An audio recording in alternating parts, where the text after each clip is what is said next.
And let's begin with the big breaking headline that's emerged from the US Secretary of War Pete Hegseth's briefing from just moments ago, where he's reiterated Donald Trump's message saying this is not an endless war like in 2003, that this is no Iraq. Hegseth also saying that Iran's weapon stock right now is depleting, highlighting, and the US claims that the number of missile strikes by Iran has reduced. They say this is evidence that the missile stock that Iran has reduced. Pete Hegseth also in that briefing, we'll play out highlights for you. He says we're striking with more precision, that the Iranian naval force is completely decimated, fully destroyed. He says at this point, their mission is very clear, that Iran will not be allowed to have any nukes. They will continue to target till then. You've got the US also right now saying very clearly that they're targeting these mine-laying vessels, because according to them, that's how they will get to the nukes of Iran. So the war continues, but what US is constantly highlighting now, and compare that to the message a few days ago, US says that this is not an endless war. We will wrap this up soon. Today will be yet again our most intense day of strikes inside Iran. The most fighters, the most bombers, the most strikes. Intelligence more refined and better than ever. So that's on one hand. On the other hand, the last 24 hours have seen Iran fire the lowest number of missiles they've been capable of firing yet. Just the bifurcation, just the trend lines that we talked about on our first briefing. You see, this is not 2003. This is not endless nation building under those types of quagmires we saw under Bush or Obama. It's not even close. Our generation of soldier will not let that happen again, and nor will this president, who very clearly ran against those kinds of never-ending, nebulously scoped missions. Those days are dead. Instead, we're winning decisively with brutal efficiency, total air dominance, and an unbreakable will to accomplish the president's objectives on our timeline. We stay locked on the target, because here at the Department of War, that's our job.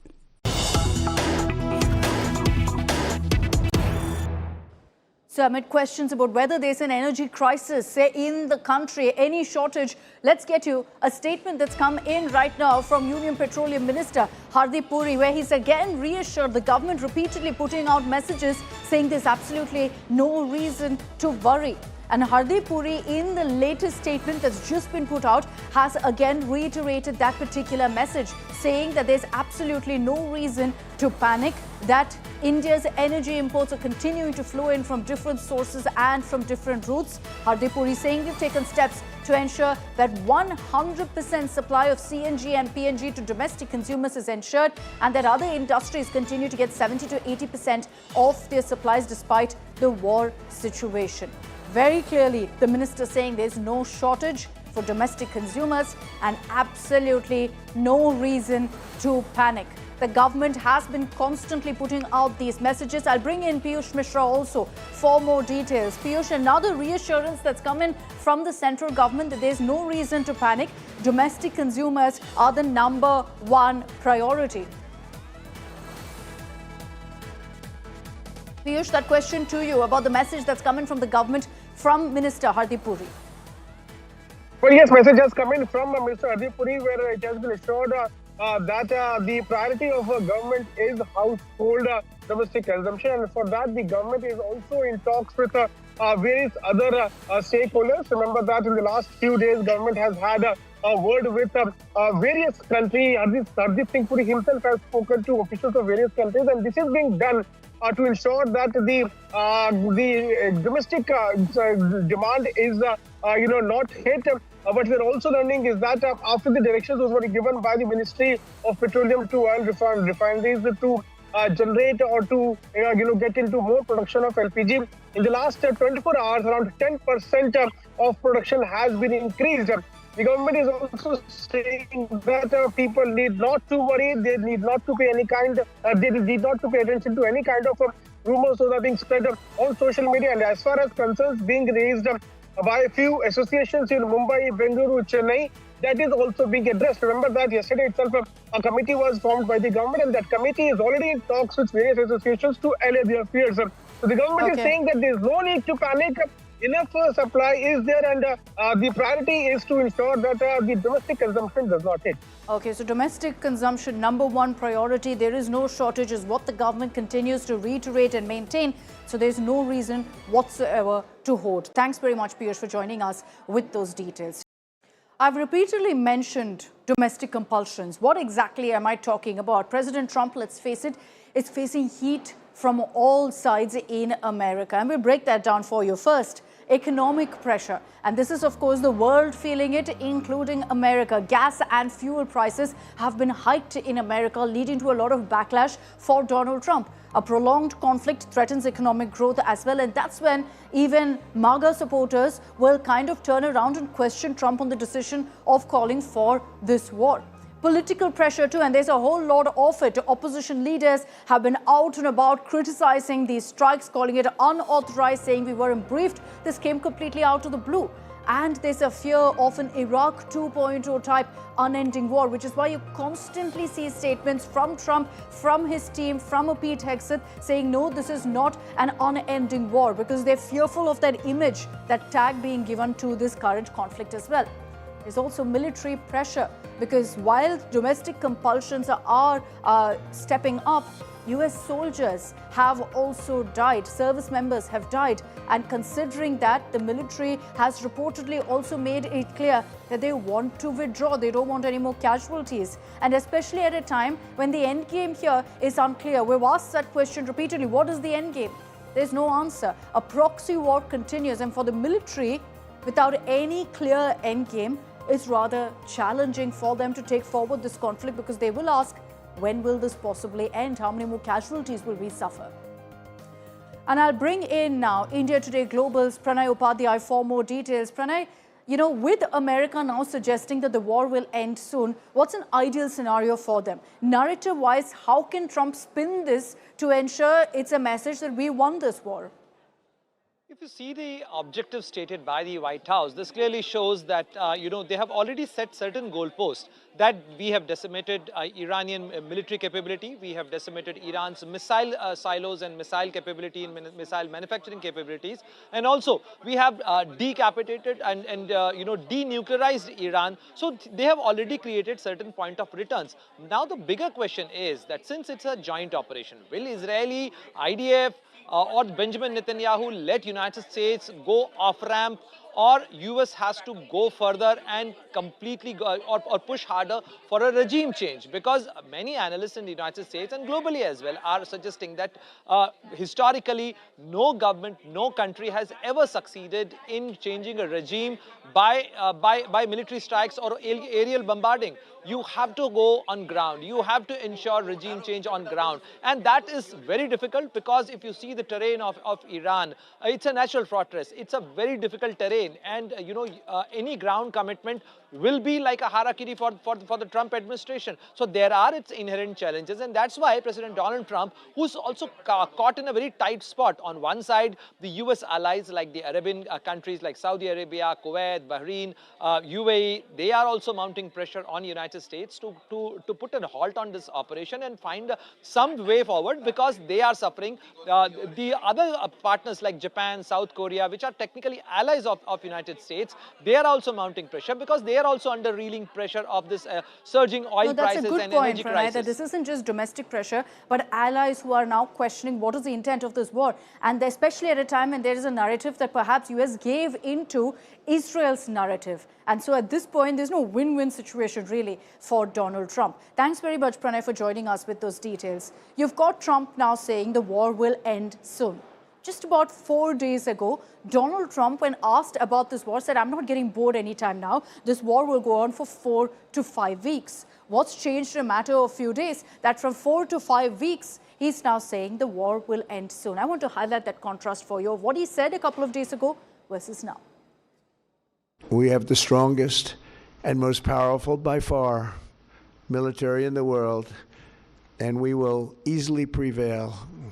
We're already substantially ahead of our time projections, but whatever the time is, it's okay. Whatever it takes, we will always, and we have right from the beginning, we projected 4 to 5 weeks, but we have capability to go far longer than that. We'll do it. Whatever somebody said today, they said, oh, well, the president wants to do it really quickly. After that, he'll get bored. I don't get bored. If we did not hit them, they were going to take over the Middle East. They had thousands and thousands since their last hit. They had thousands and thousands of missiles and everything else. Most are now destroyed. But they were going to take over the Middle East. Those weapons were aimed at Middle Eastern countries that had nothing to do with this. They were going to take over the Middle East, and they were going to try and destroy Israel. So we stopped it with good timing, and we're very proud to be involved in this, and it's going to be ended soon. And if it starts up again, they'll be hit even harder. So 4 to 5 weeks to ending the war soon now. I want to bring in Rohit Sharma, who's joining us live from Washington, D.C. with the latest updates on really what the White House's strategy is here. Rohit, why have you got Donald Trump now suggesting that the war will end soon? Making it very clear, why President Trump is inclined towards ending this war pretty soon. He understands that Strait of Hormuz is very important when it comes to securing global supply chains, when it comes to ensuring energy for the world. So it is very important to understand that President Trump is taking, a lot of views into consideration. He's not going to give up on his objectives. He still said, he's not ending the war tomorrow. There are still targets that America wants to hit. But after that, he thinks the war could end. And he's also ensuring and making sure he's putting the Iranians on notice. So assuming this, if this war goes on for, let's say, another couple of days or a week, he's putting Iran on notice that they cannot blockade Strait of Hormuz and that oil should flow. And also talked about China and how important, the oil energy security is for China, and ensuring that, he's going to be actually going to China in 3 weeks from now. So ensuring that, he's not he's not found in a bind when it goes to China. He's doing what he can to ensure that the world is not threatened, the economy does not sink, and as the price of oil, as we were discussing, stays in a range that it does not cause a lot of trouble for all global economies, including the United States. Yeah, interesting to really see what's playing out in America, or in Trump's mind for that matter. Thanks, Rohit, for joining us with all of those details. This war for Trump is also about winning and conquering a narrative, because there have been many suggestions that America kind of underestimated Iran. So ultimately, what will signify really, and what will the end of the war actually look like for Donald Trump if this were on his terms and conditions? I'll break that down for you. What is the US's endgame? Here's what Washington sees as the war's possible outcome.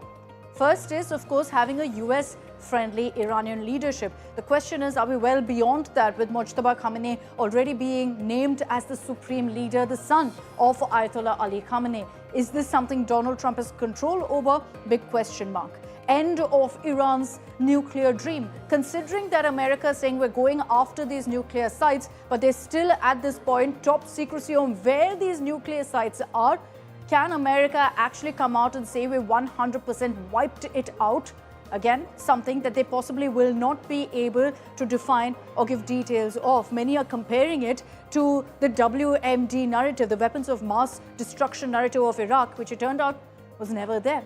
End of Gulf dominance in the Strait of Hormuz. Many argue that this is ultimately why this war has broken out, to control the strategically significant Strait of Hormuz. For America to actually be able to do this will be huge, but also many opine could be wishful thinking, considering the geographic location and how close it is to Iran. US also will look at Iran's proxy network collapsing, which they've referred to very often as a terror network, as extremist networks that are being pushed by the Iranian regime to target America, to target their allies. What they'll also seek is unconditional surrender by Iran. Again, is that something that's possible with the Iranian regime going all out to send across a message that they're not down and out, and it's not going to happen? They also want Iran's missile threat eliminated. Now, if you listen to what America is saying in the last few hours, they maintain that the stockpile of missiles that Iran has, it's definitely been hit. It's already reduced. But is Trump being taken seriously? If you listen to the entire press conference that Donald Trump held, he did make some interesting statements. Some would term them bizarre. But many others suggest that Trump at this point is trying hard to ensure he sends out a message that America is on top. Just take a look at some of these highlights from his briefing. It's the beginning of building a new country, but they have no Navy, they have no Air Force, they have no anti-aircraft equipment. It's all been blown up. They have no radar, they have no telecommunications, and they have no leadership. It's all gone. So, you could look at that statement. We could call it a tremendous success right now as we leave here. I could call it, or we could go further, and we're going to go further. The Navy is gone. It's all lying at the bottom of the ocean. 46 ships. Can you believe it? In fact, I got a little upset with our people. I said, "What quality of ship?" "Excellent, sir. Top of the line." I said, "Why did we just capture the ship? We could have used it. Why did we sink them?" He said, "It's more fun to sink them." I said, they like sinking them better. Now, let's not forget about the incident in Iran of a school being bombed. 170 deaths, 160 of them being little children aged between 6 to 9, all young girls. Now, there's been a lot of questions about what led to the bombing of this elementary school, and America has been trying to wash their hands off, suggesting that they're investigating it, suggesting they had no role. And the latest in that, Donald Trump, when asked about the school bombing, suggested that yes, it was a Tomahawk missile, which US owns, by the way, that it was a Tomahawk missile that had hit the school, and now seems to suggest that Iran has the exact same missile. So America suggesting that it was the Iranian regime that went after those little schoolgirls. As the US-Israel combined war with Tehran enters day 11, the use of Tomahawk cruise missiles on an elementary girls' school in Minar, killing at least 165 people, mostly children, have raised humanitarian questions. Following the deadly attack on the girls' school on February 28, the Trump administration has not taken responsibility of the attack, saying the probe is on. Trump went a step further, saying Iran was behind the bombing on school. Did the United States bomb a girls' elementary school in southern Iran on the first day of the war, kill 170? No, in my opinion, based on what I've seen, that was done by Iran. Is that true, Mr. Hegseth? It was Iran who did that? We're certainly investigating. Still investigating? But the only side that targets civilians is Iran. But a new video of the attack has emerged showing evidence that a US Tomahawk missile likely hit an Iranian school. The chilling video, uploaded by Iran's Mehr news agency and verified by the New York Times, shows a missile striking a naval base near the Shajara Tayyab school in Minab on February 28. The aftermath shows backpacks, notebooks, and twisted desks buried under concrete and dust. But when President Trump was again asked about the use of Tomahawks by the US on the school, he squarely blamed Iran and said the country had access to US-made Tomahawks cruise missiles. He said the strike could have come from Iran or any other country, arguing that the Tomahawk is widely available. Tomahawk missile likely destroyed that Iranian girls' school. So will the U.S. accept any responsibility? Well, I for haven't that strike? seen it, and I will say that the Tomahawk, which is one of the most powerful weapons around, is used by, is sold and used by other countries, you know that. And whether it's Iran, who also has some Tomahawks, I wish they had more, but whether it's Iran or somebody else, the fact that a Tomahawk is very generic, it's sold to other countries. The Tomahawk cruise missile is manufactured by US defense contractor Raytheon and is sold to allies UK and Australia. The United Nations has raised alarm over the use of weapons and its impact. We continue to raise the alarm over the humanitarian impact of escalating violence across parts of the Middle East, which is driving rising civilian casualties, damage to civilian infrastructure, and growing displacement of people. Earlier, the US military had released footage showing missile launches and aircraft takeoffs during the Iran conflict. US Central Command shared visuals of the USS Frank E. Peterson Jr. and USS Gerald R. Ford conducting operations in support of Operation Epic Fury. Video of Tomahawk land attack missiles launched from the guided missile destroyer USS Frank E. Peterson Jr. was also released. Mahashweta Lala, Bureau Report, India Today. So while America suggests they have no role whatsoever in the bombing of the school, I'll just put out for you the front page of the Tehran Times. This particular page has gone viral because essentially the picture is of all the young schoolgirls who've died in this particular incident. And the headline says, "Look them in the eyes, Trump."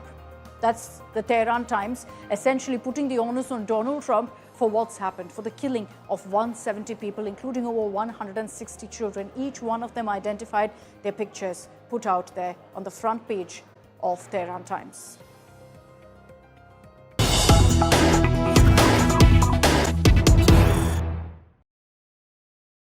Okay, we're cutting across to breaking news that's coming in right now. We're shifting focus from the West Asia conflict to get you a quick update on the Indigo CEO, Peter Elber, stepping down. He cited personal reasons. Mind you, he was in the eye of a storm when, remember, the entire Indigo crisis had broken out across the country. Amid that, just months on, you've got the CEO, Peter Elber, stepping down. The communication that's coming from Indigo is that the managing director, Rahul Bhatia, has now assumed management of the airline on an interim basis. The Indigo CEO quitting, citing personal reasons, but there will be questions about whether this was a result of maybe an internal inquiry or his handling of the entire crisis that had played out months ago that left so many passengers stranded and crippled in the country.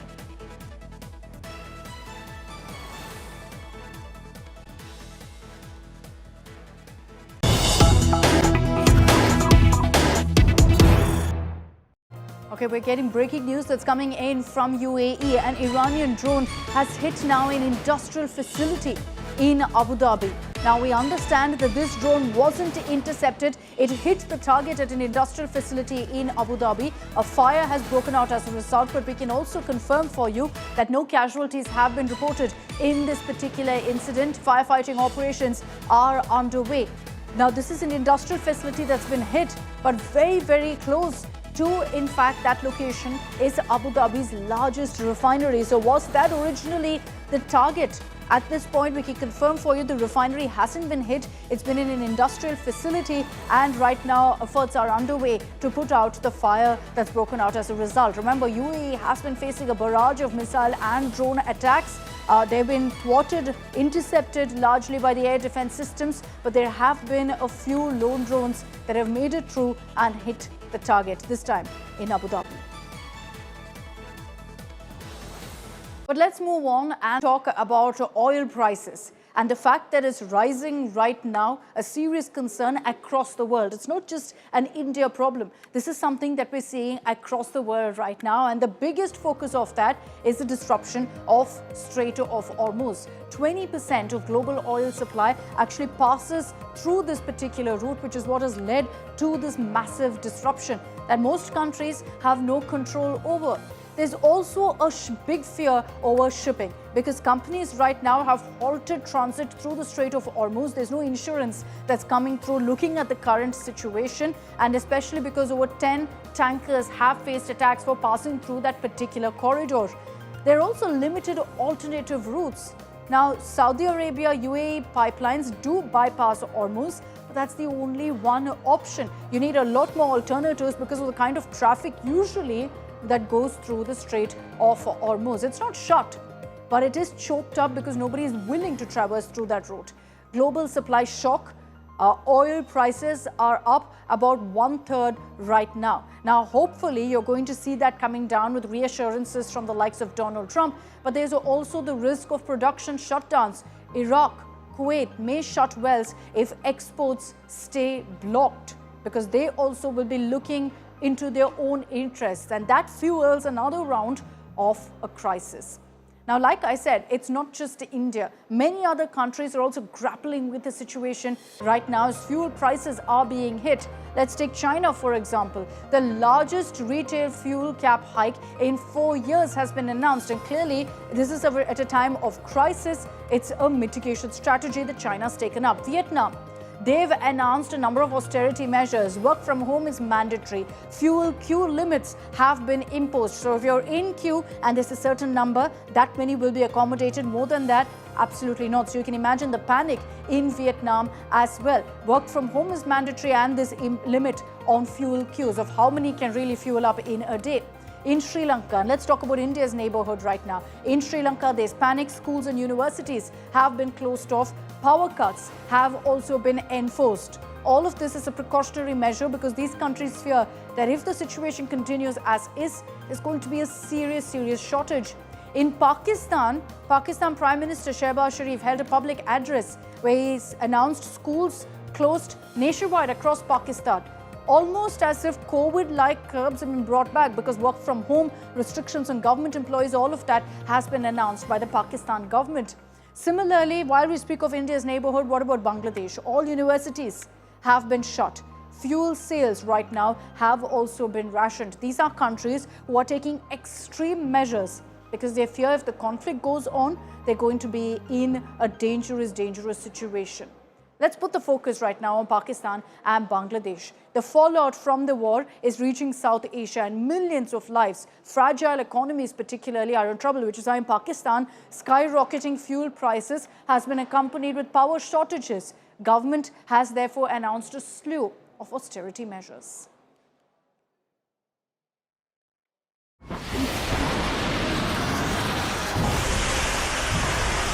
The ripple effects of war in West Asia are now hitting millions of ordinary people thousands of miles away. And two of Asia's most economic vulnerable nations are staring into the abyss. When Iran blocked the Strait of Hormuz in retaliation to joint US-Israeli strikes, the consequences weren't just felt in boardrooms and oil markets. They hit homes, hospitals, factories, and entire economies already running on fumes. In Pakistan, the lights are dimming literally. सरकारी और निजी शोबे में इंतहाई ज़रूरी services को छोड़कर यानी एसेंशियल सर्विसेज को छोड़कर बाकी तमाम जगहों पर 50% स्टाफ घर से काम करेगा यानी work from home. A country of 24 crore people, almost entirely dependent on imported fuel, has been hit with a 20% hike in petrol and diesel prices overnight. Shehbaz Sharif's government has now rolled out sweeping austerity measures, ordering cuts in fuel consumption and slashing public spending in an attempt to manage the worsening fuel crisis. Pak government has shut schools for 2 weeks, cut allowances for government employees by 50% and ordered government offices to operate 4 days a week. This is a nation that was already on its knees, battered by debt, inflation and a currency in free fall. Bangladesh tells an even darker story. Fuel stations running dry after panic buying. A country of 17 crore people now faces daily limits on how much fuel its citizens can buy. But it doesn't stop there. 4 of Bangladesh's 5 state-run fertilizers factories have gone dark. Starved of gas now, desperately diverted to keep power plants alive. Crops, food supplies, livelihoods, all hanging in the balance. Bangladesh imports 95% of its energy. It is by definition at the mercy of global markets, and right now those markets are merciless. The country is scrambling to buy emergency LNG on the spot market at eye-watering prices it can barely afford. 2 nations, 2 economies already fragile, fractured and fighting for survival. Now caught in the crossfire of a conflict they never started, paying a price they simply cannot afford to pay. Bureau Report, India Today.